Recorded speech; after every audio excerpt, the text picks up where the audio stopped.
Hello and welcome to Just Onside. Hope you're all doing well. Oh yes, I believe you've been under the knife.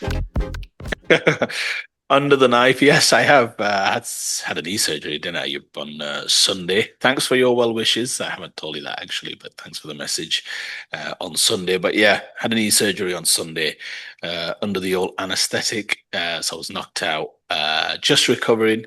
It's quite some journey yet. It's only been a couple of days, but it's been quite the process. But slowly but surely, bit by bit, getting a bit of sensation back, and the swelling and the pain is subsiding. But it's still a bit of a long road ahead. But I'm doing okay. It was much needed. But yeah, on the road to recovery. How are you doing? I'm not too bad. I'm sure our three viewers will want to know exactly what the treatment was, what the operation was. So just elaborate a little bit if you don't mind. Yeah, it was a knee arthroscopy. That's what it's called. But essentially, when you have a meniscus tear, we spoke about it offline, didn't we? When it happened, you were there Yeah. during that game in Blackburn in Pleasington, I think it was. But got quite a lot of swelling. It was nearly a couple of years ago, at least now. But anyway, there afterwards, meniscus tear. Normally, what happens when you don't treat your knee, Ayub, if you've got some issue, which there was a tear. If you don't treat it, the instability of the knee means that you're going to overcompensate in some way and probably do further damage. So you've got to get it seen to. Doctors suggested, I spoke to him after the surgery. He said that it was worse than even he thought, actually. So he's trying to fix a lot of the issues when he was in there. So yeah, it's an arthroscopy. It gives you the chance to hopefully kind of get on with sports, weight bearing, all the rest of it, as well as pray. Because as you know, when you're praying, full flexion of the knee is very painful actually for myself. So that should hopefully once the muscles are all strengthened, give me the chance to crack on without any pain. So I'm grateful for the opportunity. Hopefully, it all works out. But yeah, that's what I had done, and to be honest, a couple of years too late. But I've had the opportunity now to do it in the UAE. The NHS fobbed me off of you, so thankfully Rightly got it so. done. You're a leech on resources, my friend. Which is pretty much what the doctor told me as well when I went to see him. So I think verbatim, word on word. So no, all is good. Things happen for a reason. So yeah, on the road to recovery. But thank you for the message anyway on Sunday. All right, good to know you're on the mend. Under normal circumstances, we would be talking about footy, but in OS every now and then like to sort of mix things up a little bit. And I'm going to hand over to OS now because he'll explain what this episode is all about. It's not about football, so if you really just want to listen to football, it probably might be an idea just switching off. But if you want to actually know what we're going to talk about, listen to OS. Yeah, look, I mean, you're right. We discuss a lot of things, don't we? I think we came to know one another, obviously, at work, uh, in one of our mutual workplaces, obviously, a number of years ago. That's when we first became aware of one another. And we talk more than just football, don't we, Ayub, in Mm. terms of life and all that's happening in your life, all that's happening in my life. We've had many a conversations in many a venue, many a time. And I thought this was a topic that we should cover. We've discussed it as friends, I thought it would be interesting now that a little bit of time has Mm. lapsed for you to be able to share a little bit more. And I'll give a little bit of the background to this. Obviously, it's been a difficult few months for you. You've lost your mother last year, 22nd of September, Mm. 2025, I believe it was. So it's coming up to 4 months. And we've obviously discussed it offline, how it's been for you, the experience, some of the fallout from that, your feelings, your emotions, all the rest of it.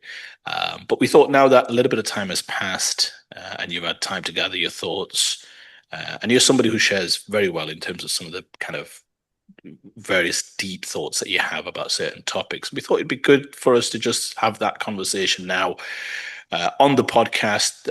I'm sure many viewers have gone through something similar. Many listeners have, so it'd be useful just to get a few sense for your feelings and emotions on the topic. So yeah, your mother passed to you last year, 22nd of September. I'm going to start off with something, hopefully a question that elicits some positive thoughts. From your perspective, what did your mother mean to you personally? And maybe you can highlight some of the differences between your mother and your father, because there are personality differences there, aren't there? Yeah, I mean there were huge differences, and it's something I'm still trying to sort of get used to in terms of talking about my mother in the past tense. But she was a remarkable lady. She really was. And you're obviously aware that for a large sort of portion of her later life, she's been plagued with illnesses. I mean, in the end, she had sort of dementia, she had kidney issues, heart issues. She was sort of bedridden. So there was a lot of sort of medical issues, and it was really, really tough.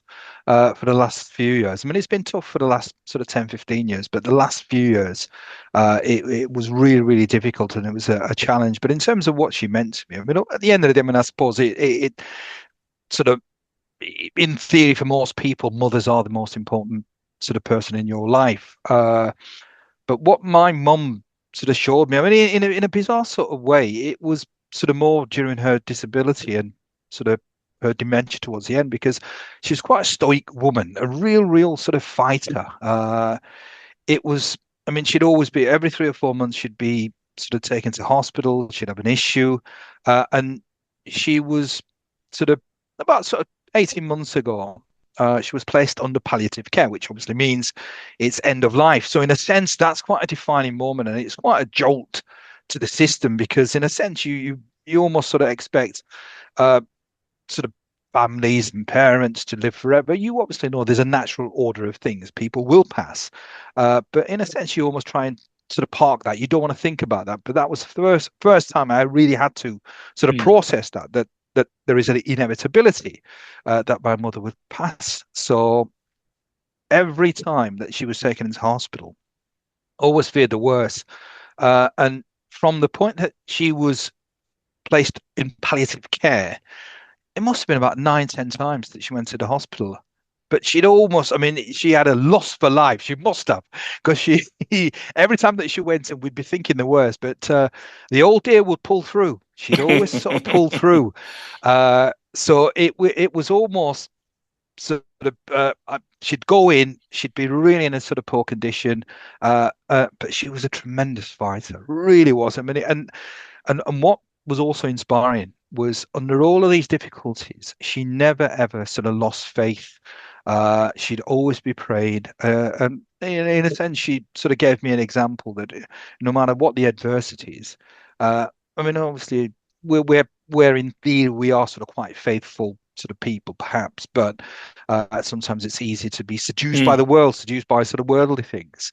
But it certainly gave me a perspective. I mean, she was a tremendous fighter. In a sense, I mean, that was something which was incredibly inspiring because I never saw her give up. She never sort of wallowed in self-pity.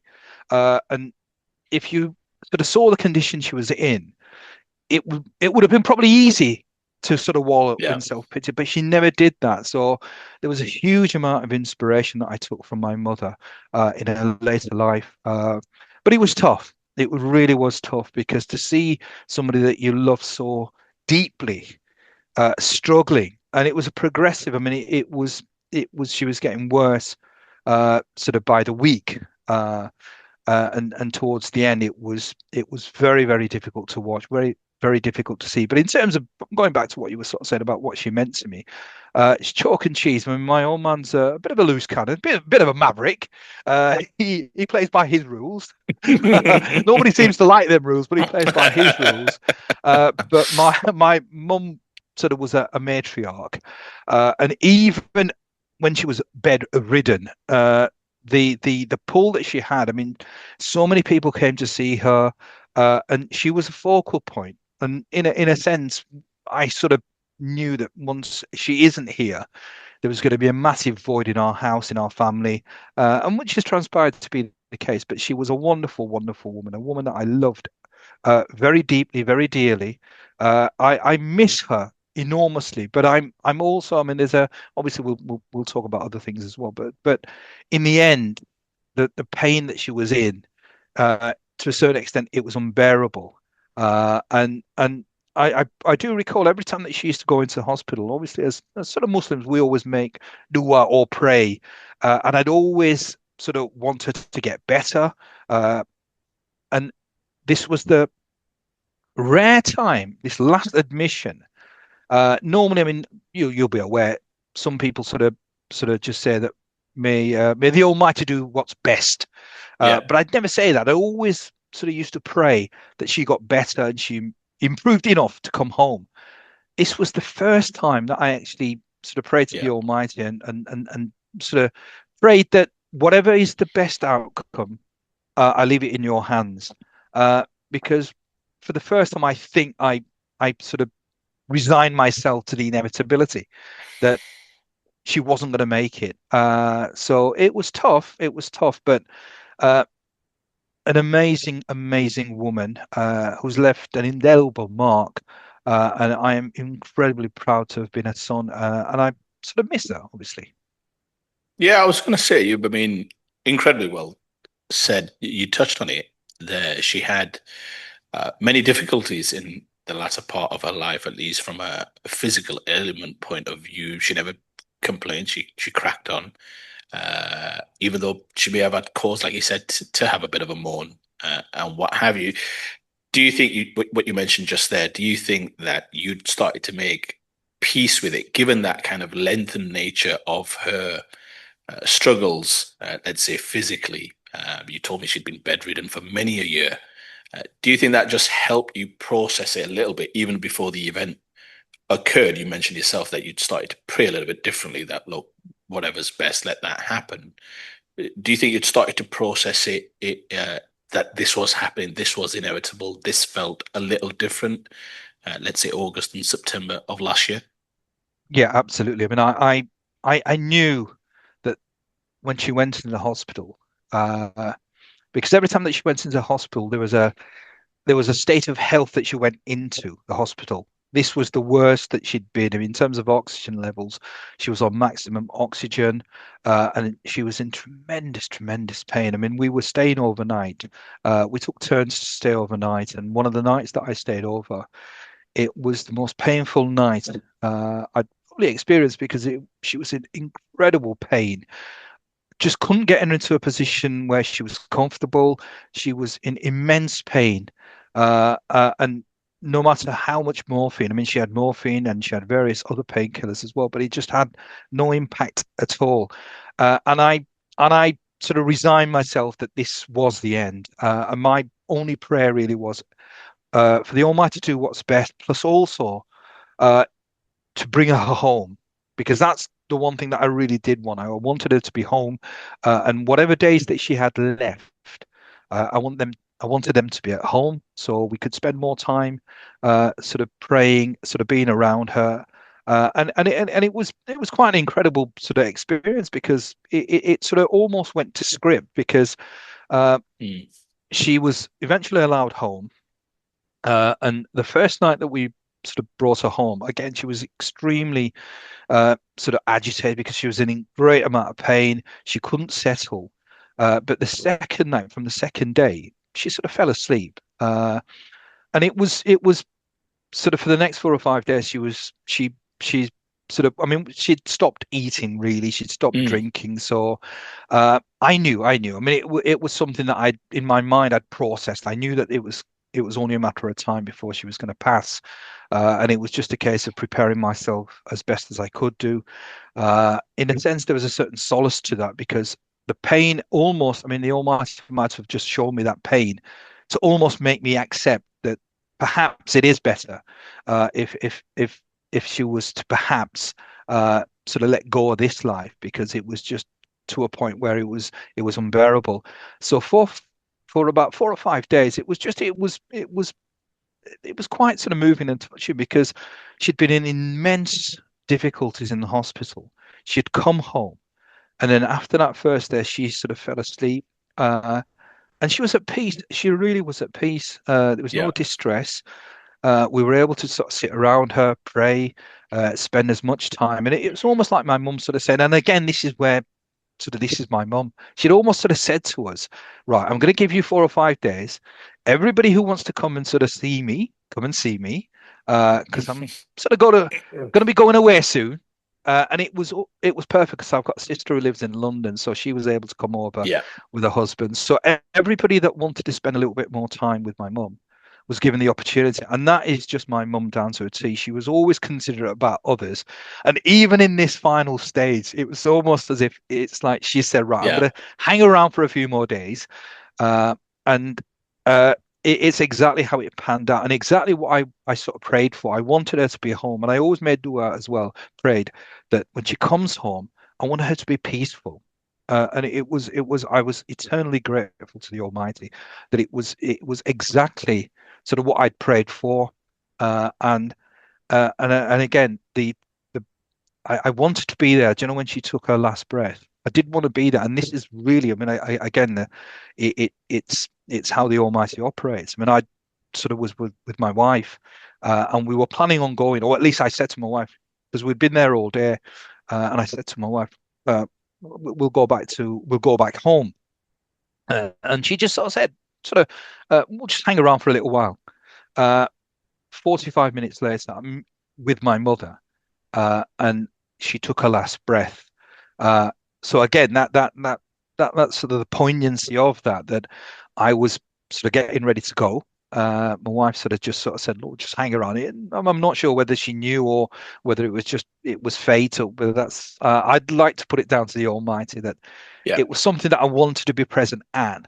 And it gave me a great deal of sort of peace and solace. And it was a strange but very peaceful because for the last 5 days she's been at peace, and even her last breath. I mean, I sort of actually physically watched her last breath, and there was no discomfort, there was no distress, and it sort of gave me a great deal of solace, and sort of I was thankful to the Almighty that I had Yeah. been given the opportunity to be present because there was only myself, my wife, and my sister-in-law. So there was a lot of family members who sort of weren't afforded the opportunity to be there. So I was sort of quite sort of. I mean, I knew it was going to happen. Uh, so when it happened, it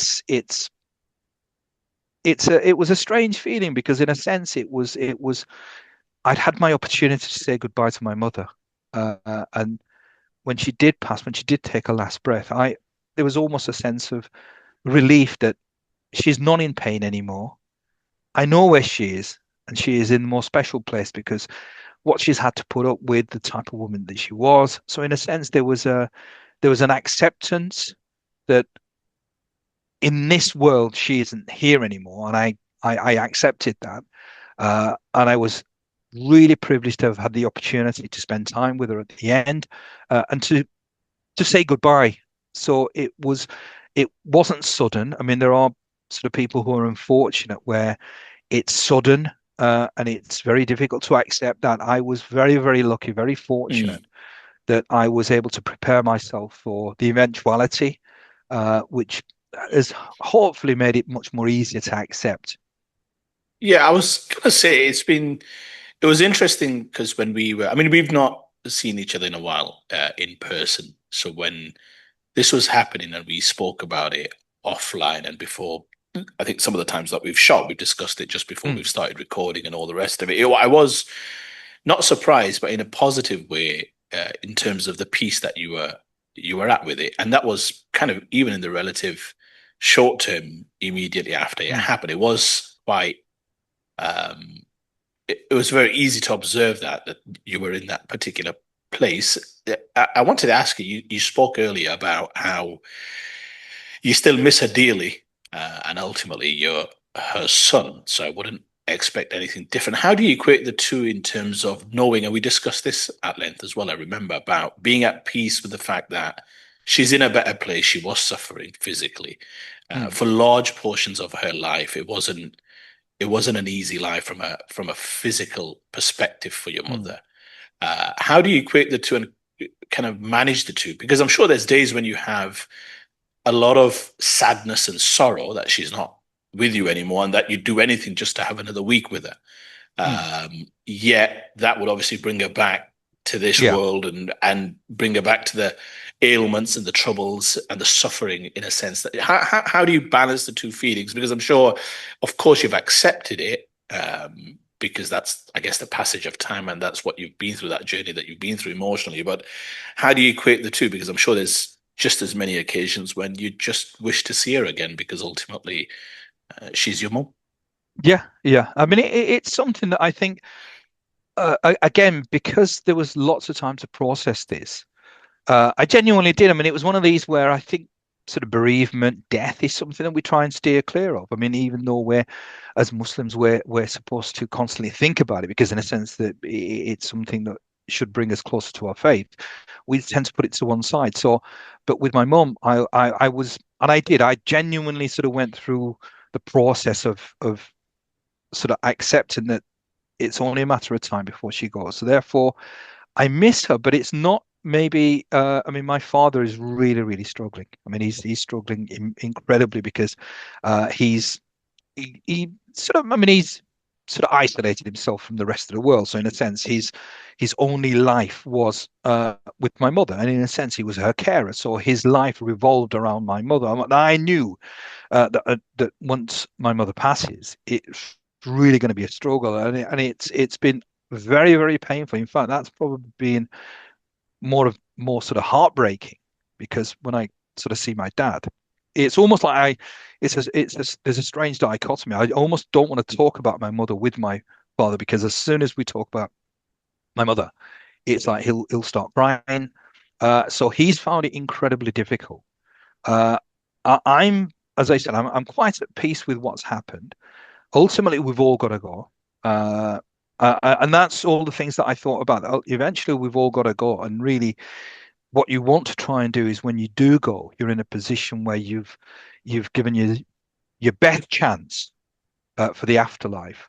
And in that regards, I'm quite sort of at peace that I know where my mother is because, as I said, in our faith it says obviously if you're suffering with severe illnesses, a lot of your sort of sins are washed away.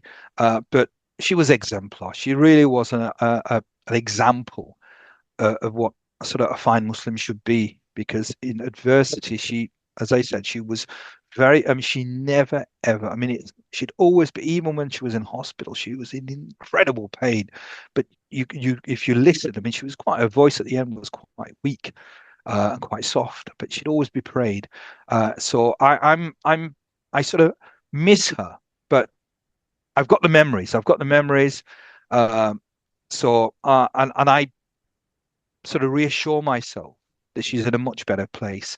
I mean, I go to the cemetery and I talk to her. I mean, I do. I genuinely just Yeah, talk to her as if she's there. So in a sense, in a sort of bizarre way, I know that she's no longer sort of flesh and bone and in this world, but I do go and see her at the cemetery, and I talk to her. I'll just have a little chat with her. So it's something that uh, I was, and I do consider it an incredible blessing because, as I said, there are people that sort of lose loved ones violently, and it takes a long time, if ever, that they can process what's happened. I was incredibly blessed, so I look at it from that point of view. I genuinely look from the point of view that yeah, we've all got to go at some stage, uh, and some of us are very, very fortunate, and I consider myself incredibly fortunate that I had the opportunity to process it, spend time, and I was there right at the end as well. So it's one where it's made it easier for me to process. And as I said, I sort of miss her, but not it's not debilitating. yeah. And I when I go to the cemetery, I sort of speak to her. So in my mind, I'm still communicating with her, and I still sort of feel that it's only a matter of, well, I say only a matter of, I hope it's a long time before I see her again, but I know I'll see her again. And when I see her, I know I'm going to sort of see her in a physical, healthy state. So it's almost there's a part of me sort of almost like sort of looking forward to eventually sort of seeing her in all her glory. Yeah, bless your mum, because it's clear she had quite the struggle in life, and now she's got to put up with you wittering on about Daniel Farker's his inability to make substitutions on time, tactical adjustments. I mean, she bless the poor woman, she's still suffering, but No, no, yeah. no, no. She's done wonders. I mean, I think she obviously must have had a word in his shell. Like he's a changed man. He's He's- no, absolutely. I mean, you spoke about your old man. And we've spoken about him many a time, haven't we? On many occasion at work as well. Uh, it's amazing to hear, and I say this in the kind of non-emotional way, because he sounds like, and I say this in the most affectionate way possible, but he sounds like a belligerent bugger from all that you've shared with me over the past years and what have you. But it must be in some way quite not humbling, but must be interesting to observe because you've told me that your mum was essentially his life. You've spoken about her bed in the living room, which is no Mm, longer there, which was a permanent fixture mm. of their residence and what have you. But to hear you talk about how he misses her and he's often crying and quite emotional, perhaps even more so than yourself, in some ways it must be quite nice to observe that even somebody as hard and as, let's say, belligerent as your father is, and I mean that in a nice way, Yeah, that he can be brought to his knees, so to speak, by essentially the one woman who was there with him permanently for the most of his days, yeah. obviously. So, how do you view that? How do you see that? In some ways, it must be comforting to see what your mum essentially meant to him. How do you see that? Yeah, I mean, I sort of view it in another way, actually. I mean, it's something which is always distressing. I mean, I find it quite Yep. sort of dis distressful because, I mean, it's one where I think, I mean, there's all sorts. I mean, with my father, he's not because he's not a social animal. It's difficult for him to be able to express his emotions, his feelings, and this is one of the consequences because I think he's been quite a I mean, he was not for the not recently or not for the sort of last 15 20 years, but he was a tyrant and he was quite sort of hard. And I think a lot of the emotion that he has is I think is a reflection of his life. He wasn't as uh, I mean, I think he sort of my mum had a hard time, as many sort of that generational sort of relationships were. I mean, it was very sort of practical. Marriages were practical. The man went out to work. He worked hard, and the woman was the housekeeper. And he was always a frustrated man. I think there was lots of personal experiences as well, which made him quite embittered, and it spilled over sort of into domestic life. And I think there's part of that as well because I think and he did. I remember him sort of saying on a few occasions that he regrets some of the things that he did in the past, and that's a lesson I think that I've learned that what you want to try and do is have relationships where there's no regrets, that you are kind, you are generous, you do as much as you can do, because it'll still be difficult when people pass, but at least you'll be able to sort of say that you you Yeah. you did as much as you possibly can do. And if there is any learnings, I mean, that's perhaps the learning that I sort of see. But in answer to the question, I mean, it's obviously he was deeply, and he still is. He obviously loved my mother immensely, and it's a huge vacuum for him, and it's one which is challenging. I mean, you hear of many stories where the wife passes, and it doesn't take much longer Yeah. for the bloke to die of a broken heart. Now, I'm sort of, I suppose, wise enough to understand that there could be a possibility because he really is. I mean, we're talking nearly 4 months uh, since my mother passed away, and it's still very raw, very raw for my father. And we try and support him as best as we can Yeah. do, but it's you cannot replace sort of my mum. For him, she obviously was his soulmate, and in the end, it was just them two. It was just them two. I mean, he'd sort of. I mean, my mum had carers, would go over, but ultimately, he was there for a large portion of the day with her. And it's a huge sort of void. And I mean, you sort of mentioned that sort of we had that room. It was sort of made for my mum. So we had the hoist, we had the sort of hospital bed. It's all gone. It's all gone. So it's tough. It's tough for the old fella. And it's as I said. I mean, it's difficult. And it's one where I almost try not to talk. When I go and see him, I talk about everything else apart from my mum. But Yeah. something will trigger it, and then it'll start. We try desperately to try and sort of sidetrack him again and bring him to a different conversation. But it's tough. It's tough. Yeah, I can only imagine because quite often, at least from our vantage point, when you lose somebody from the elder generation, like you have, I guess when news starts to filter out to families and friends, you often think about the kids, the grandkids, and all the rest of it, and what have you. But it's normally this the spouse who kind of gets Mm, forgotten in mm, in that kind of thought process, whereas actually it's the significant other who's obviously spent the most amount of years with yeah. said deceased person. So in some respects, you'd expect them to feel it the most, right? In Mm, terms of just tenure and kind of time and what have you. Um, just wanted to ask you a question about your mum. Just one more kind of reflectionary point. When you think back on your mum, obviously she obviously passed away at a relative elderly age mm, and what have you. When you think back to some of the memories, because ultimately you've got a lifetime of memories, and that's yeah. in a sense the beautiful thing about life. In ways you have all these different memories, some amazing, some great, some high, some lows, but you can laugh at all of them now, I Mm. guess. But when you think back to your mum, do you think back more about the kind of latter years when she was physically kind of incapacitated and what have you, having to be managed around, helped around, having her kind of whole routine set for her? Or do you think about more the kind of the early years when you were young, when no doubt she Mm. was, fully mobile, essentially taking care of your kind of every need and what have you? Are you thinking about more those kind of formative years, or is your mind more focused around maybe perhaps the last 10, 15? I mean, it's the latter part because it was all consuming. In a funny way, since her passing, I've reflected because I mean I mean my kids never really saw her uh in the best of health.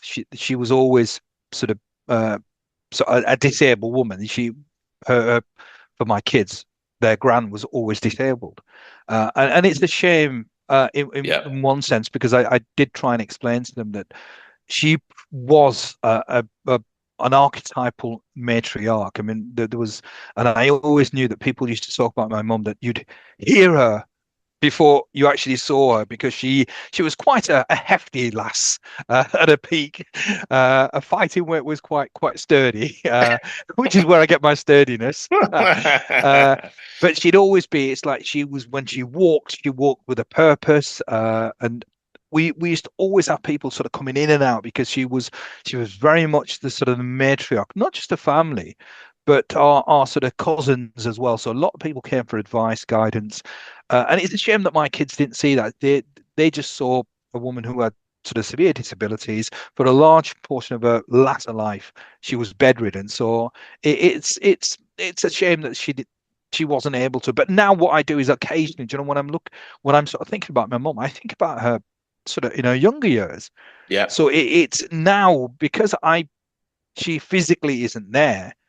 It's strange that I'm sort of drawn to what she was. In a sense, I mean, that's what my mum was. I mean, in the end, it was a she'd been sort of, I suppose, reduced to somebody with severe disabilities, but the spirit never left her. I mean, that was the one thing. The spirit never left her. She was always a firebrand, and in the end, it was. I mean, sort of ill health took a lot out of her, but her spirit was always there, and right till the bitter end, her spirit was there. So I look at her now, I think about her now, as what she was when I was young, because that's really now. I mean, in my mind, eventually, the mum that I will see will be that mother. That's the way that I Yeah. look at it. So it's as now it's the mum of the golden age, but obviously sort of at the recent sort of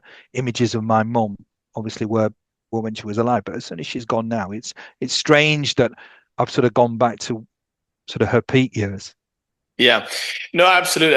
And to be honest with you, there is I can empathize to some extent. I'm fortunate; both my parents are alive. My dad's 70, my mum's 68. I think he's going to turn 71 in March.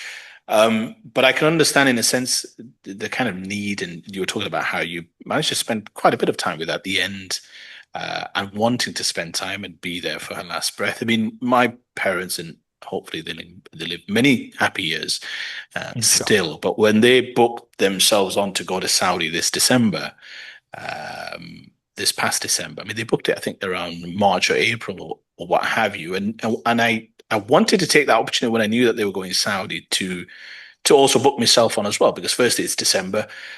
You and I famously have always tried to take a few weeks off in December, what have you. But once I Mm, knew that my parents were going from India to Saudi Arabia, I thought, well, I'm a few hours away. For me, it's the perfect time. And the only reason, other than the fact that obviously the Lord accepted for me to go to the Holy Lands, was that my parents were going. That was the number one thing. Once I got confirmation that they'd been booked, I also proceeded to book myself, my wife, my kids, and what have you, because I thought it's just a wonderful mm, experience to spend with parents. And now for me as well, Ayub, that kind of desire, that internal fire, I would say, to spend as much time with them as possible is there. And that's not because I've put a clock on anything, but it's just more, I guess, the passage of time, which is that it is very precious. I mean, even now, absolutely. obviously, you've not got your mum with you.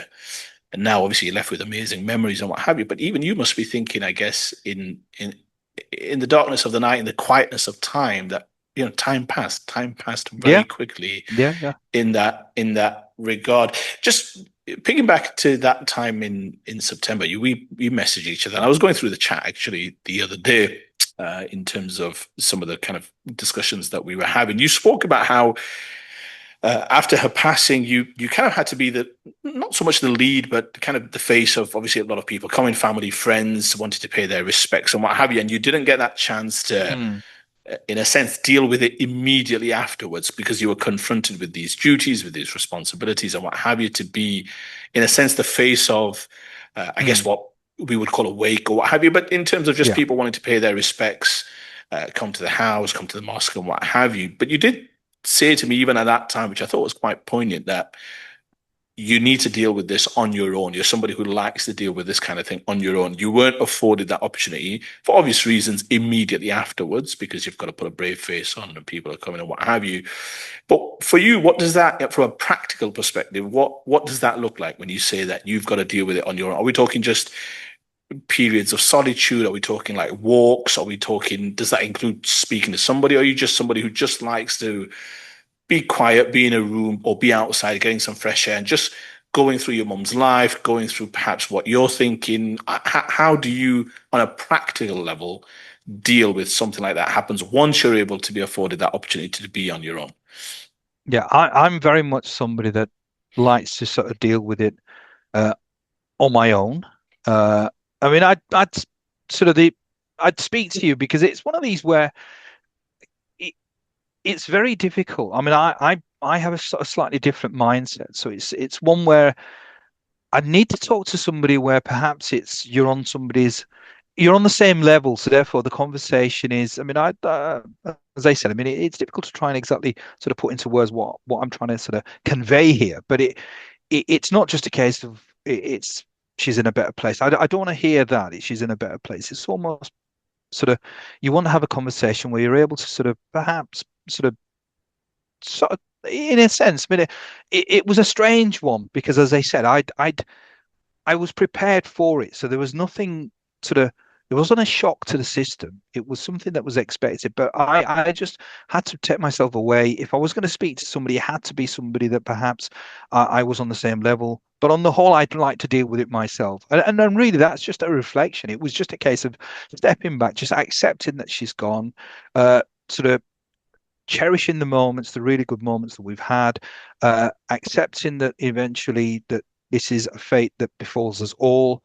This is the natural order of things. Parents event. I mean, in theory, parents will pass before the children, and it just gave me an opportunity to take stock as well. I think that's really what was more important, taking stock, because I think many of us are just consumed by this world, and my mum was in terms of I mean I lost my auntie sort of 6 months exactly 6 months prior to that but in terms of sort of blood relations, absolutely close. I mean, I'd lost uncles and aunts, but this was for me the first sort of immediate family member that had passed.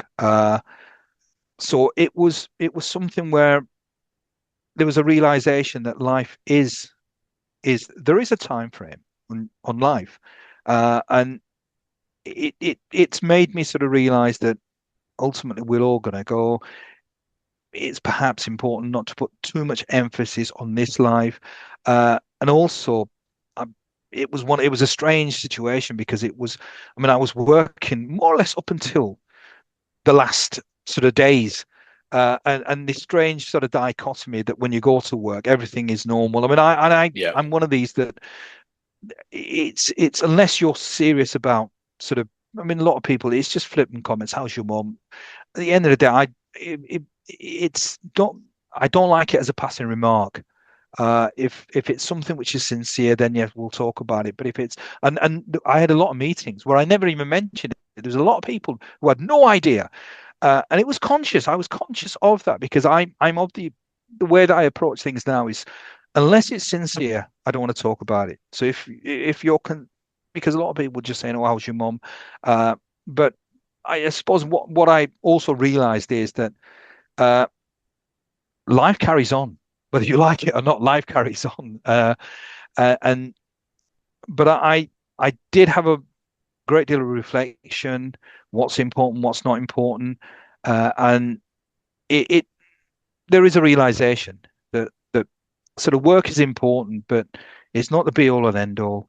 Uh, there are many more important things than that. I mean, at the end of the day, you have a duty to your employer because at the end of the day, you're on a payroll, Yeah. so you have to make sure you fulfill your obligations. Uh, and but it's it was a difficult. That was perhaps the most challenging part of it because going into work, I just had to act normal because I was thinking that I don't want to talk about my mother's ill health because these are people that perhaps they're not really that interested. So therefore, unless somebody asked me, I wouldn't say it. And as I said, there was many meetings that I was in where I just carried on with the meeting. And if they asked me, how are you? Oh, everything's great. Great weekend.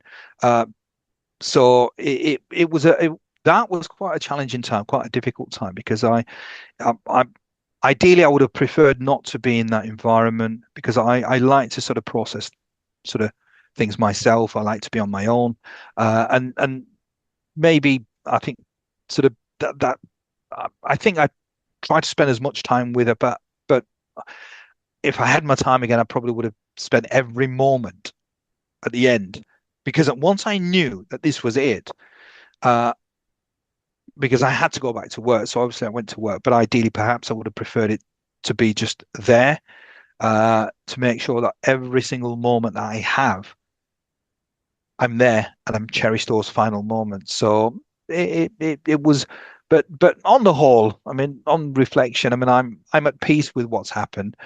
I've processed it, and it's something that I'm able to sort of move forward. But the memories, and ultimately what I've learned from my mum is embedded in me now. I think towards the end of her life, she showed me what strength really is and what commitment, what faith is. I mean, I think if ever I needed an education, what faith is, she's demonstrated to me what faith is, and that's real faith. Yeah, absolutely. I think back to many of the conversations that you and I have had over the years. I won't spill the beans on all of those just now. I don't think it's the right forum for that. But no, I think one thing that uh, when people ask me about yourself, it's interesting because obviously we got to know each other through work, and and we've stayed in touch for my sins ever since. But one of the things that when people ask me about yourself, and when we say, "Oh, we shoot a podcast," and who's the other fella, and I explain and what have you, and I always describe you as, oh, he's one of the funniest individuals that you're ever likely to meet. In terms of like, just, I mean, you are genuinely one of the funniest people that we've met. But what's wonderful about you in terms of the depth that you have is that you're able to be incredibly humorous and entertain and what have you, and all the rest of it. And I mean that in the most respectful way. But yet you have this amazing depth about you, about faith and about values. And even if actually you may not be the perfect embodiment, let's say, of said values in terms of Far no, from it. in terms of Mm, transgressions, like we all are, mm, believe you me. But that's one thing I've always admired about you, about understanding what life's all about, the difference between right and wrong, principles, values, family values, what it's all about, what have you.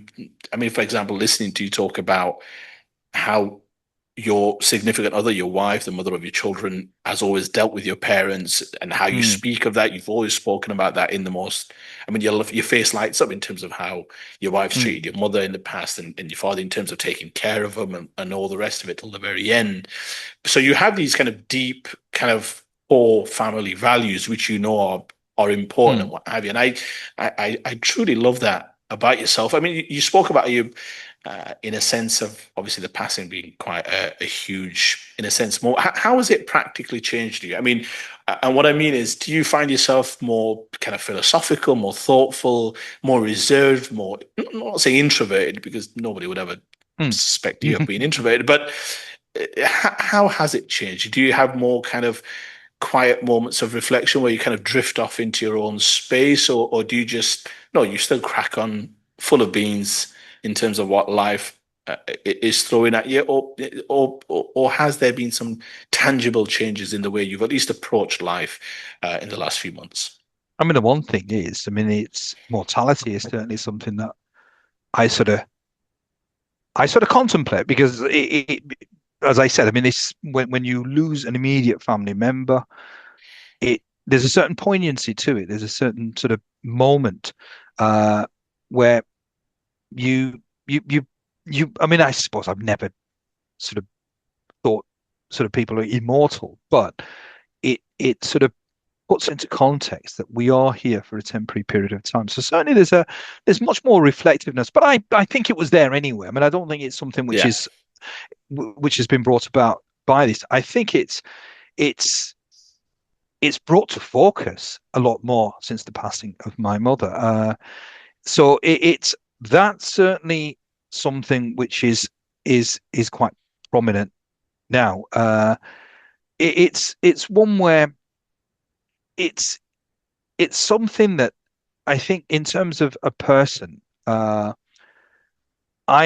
I want to now almost sort of be the best version of myself. I mean, I've tried to be previously anyway, I think, but this has just sort of brought it to the fore, and I'm just sort of thinking now that right, it's important that you sort of the best version of yourself, try and conduct yourself in the best way that you possibly can do. So I hope that I I sort of look at these life-changing events, and these are life-changing events because I think it certainly, as I said, it's just brought into sharper focus. I never thought that it was something that I didn't yeah, sort of think about, but it's just brought it yeah, into sharper focus. So I hope it's made me into a much more uh, it's made me better. I mean, I'm not sure exactly what people's perceptions were prior to this, but I hope it's better. But I'm still sort of vocal. I'm still sort of I am still me because I mean that's part of my DNA. yeah, As I said, this was not a violent act. It was the natural order of yeah. things, and I so in a sense, I've not been jolted so dramatically that it's affected my sort of personality. I think I'm sort of very grateful for how it's happened and what's happened. Uh, so I'm sort of okay. I don't think it's something which has had negative effects. I think if anything, it's had quite a positive effect because it certainly sort of made me sort of.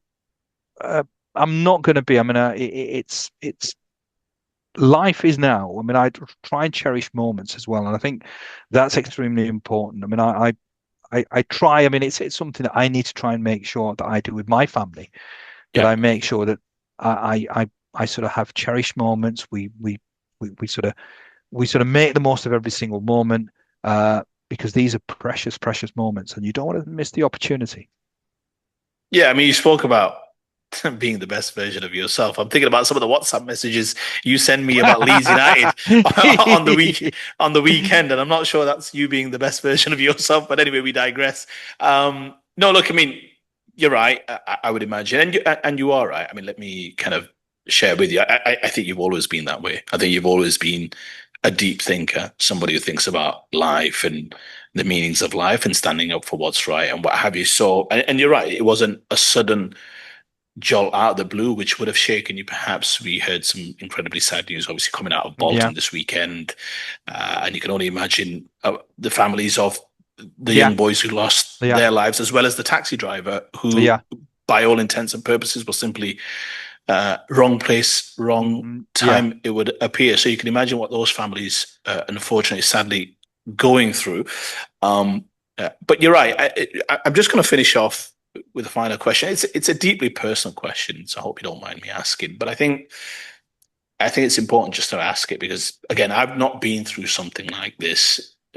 In a sense, you mentioned yourself, you've lost some aunts and what have you, and uncles, but this was obviously an immediate family member, somebody who you cherished, you looked up to. Mm, You mentioned a matriarch, the first kind of, I mean, a woman who loved you unconditionally, mm. and what have you. So there's something incredibly warm about that. Do you have regrets, are you, when it comes to, in a I sense, do. I relationship with your do. mother and Yeah, what have you? yeah, I do. I mean, it goes back to about sort of cherishing moments because there was a large portion of my early life where the exuberance sort of took over, and I went AWOL. I was far too busy, sort of enjoying myself, and there is that regret. I mean, towards the end, I hope I tried to sort of make up and make amends. I mean, there were certain things that I sort of, I mean, I took my mother for Hajj, I took my mother for Umrah. So I mean, I hope that I was able to claw back. But I miss those when she was healthy. I didn't spend as much time as I could have done. I didn't sort of cherish those moments with my mother. But again, I'm at peace with that because what's happened's happened. In a sense, you can't be it, it's not what you've done in the past. It's did you try and make amends? Yeah. As long as you try to make amends. So in a sense, I've consoled myself with the fact that I try to make every effort to make amends for the sort of the misgivings from the past.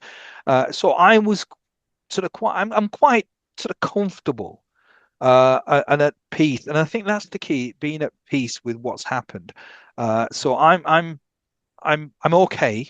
As I said, I mean, if I had a second chance, yeah, absolutely. There's things that I would do that I didn't do, and there's things that I sort of wouldn't do, which I did. But it's it's I'm comfortable with the fact that I tried my utmost in the latter part of our life to try and sort of to be a good son or as good a son as I possibly could be.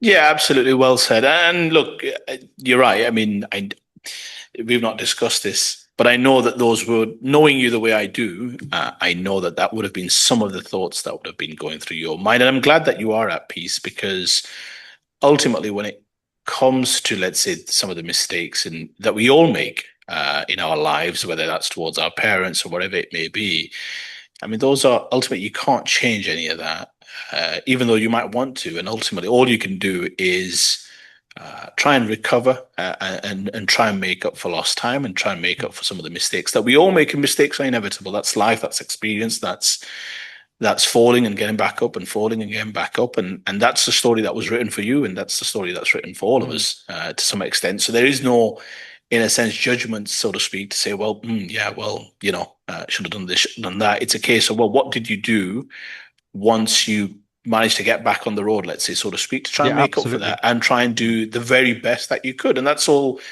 in a sense that you can ask for. We talk football every weekend, don't we? We say if every player can just give us the best of what he can do, that should perhaps allow us to get a positive result. So I'm going to let you, I guess, close the show. You, but a lot of gratitude. I was in Saudi when I suggested that we talk about this. I wanted to give you a little bit of time now that time had passed, and maybe because I was in Saudi, I was Mm. with my parents, and I think that got some of the emotions going, so to speak. Because obviously, I was thinking about yourself as well whilst I was there, and that's when I pitched the idea to you. You were grateful enough to be like, "Yeah, I think, look, let's." Enough time has passed, and maybe it's good for you to talk about it as well. But I think you've been frank, you've been honest. I think parents.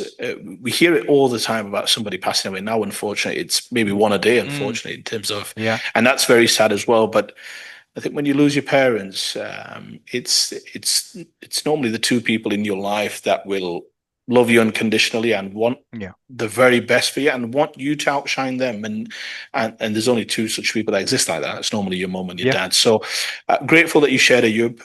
Lots to share. Any final thoughts on this topic, Ayub?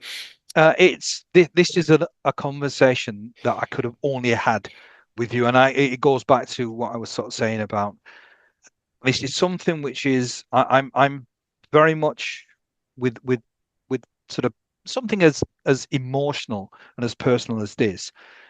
It has to be the right person, and this is where, and I'm sort of going back to. I mean, it's an incredible sort of privilege that I've had to know somebody like you for exactly this reason always. And I'm being sort of sincere here. I mean, I know there's a lot of bluster sometimes with me, but genuinely, as I said, this is something which, and it's been nice for me. It's been quite cathartic as well because I've not really. I mean, it's something that internally I process, and I'm quite comfortable with that. But I've not really had the opportunity to really speak in detail because I would only do that with somebody like you. In fact, it probably is only you that I would have this conversation with because your mindset, your way of thinking is something. I mean, we've talked about this before. That there's certain. I mean, even though we're sort of poles apart in terms of sort of many sort of characteristics, I think there's a certain affinity, and I feel absolutely privileged that I've had the opportunity to speak about something as personal as this with you, and it's only you that I would have talked to, and it's been quite nice for me. As I said, it's I've not really sort of had a period of mourning. Uh, but I think my morning probably was done sort of many months ago. Uh, but this has been really sort of good for me just to sort of maybe I suppose articulate exactly some of the things that have obviously been played on my mind. So thank you very much, Wes, for giving me a platform to be able to sort of talk about this. Yeah, not a problem at all. And like I said, I think live topics are important and things happen to you and me. It's not just football. And I think every now and again, I mean, it was a quiet weekend. FA Cup, United lost Yeah, again, so yeah. it was a typical weekend, as they say. But But we won, Leeds won. but Leeds won, yeah, absolutely. But no.